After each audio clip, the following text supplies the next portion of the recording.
نحمده ونصلي على رسوله الكريم اما بعد فاعوذ بالله من الشيطان الرجيم بسم الله الرحمن الرحيم عن عثمان رضي الله تعالى عنه من ترك الدنيا احبه الله تعالى ومن ترك الذنوب احبه الملائكة ومن حسم الطمع عن المسلمين احبه المسلمون۔ حضرت عثمان غنی رضی اللہ تعالیٰ عنہ نے 3 اعمال ایسے بیان فرمائی ہے کہ وہ اعمال وہ افعال اگر ہم اس کو اپنی زندگی میں لائیں تو ہم اللہ تعالیٰ کے ہاں بھی محبوب ہوں گے، فرشتوں کے ہاں بھی محبوب ہوں گے اور مسلمانوں کے ہاں بھی محبوب ہوں گے، بشرط یہ کہ وہ 3 اعمال ہماری زندگیوں میں آ جائیں۔ سب سے پہلے حضرت عثمان غنی رضی اللہ تعالیٰ عنہ نے فرمایا کہ من ترک الدنیا احبہ اللہ تعالی، کہ جس نے دنیا کو ترک کر دیا تو وہ اللہ تعالیٰ کے ہاں محبوب ہے۔ وہ آدمی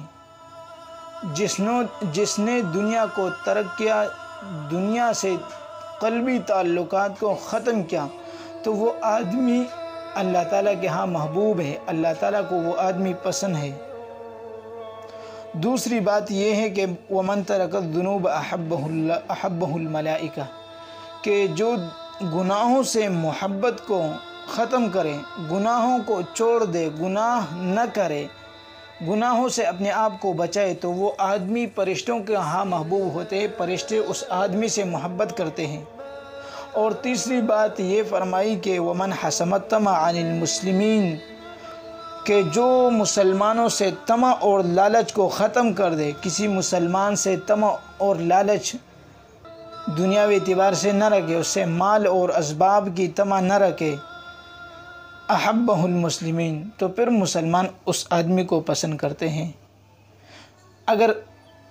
ایک آدمی ہے وہ مسلمانوں سے طمع اور لالچ رکھتے ہیں تو مسلمانوں کی نظروں میں وہ کمتر ہوگا، اور جو طمع نہ رکھے تو وہ معزز ہوگا۔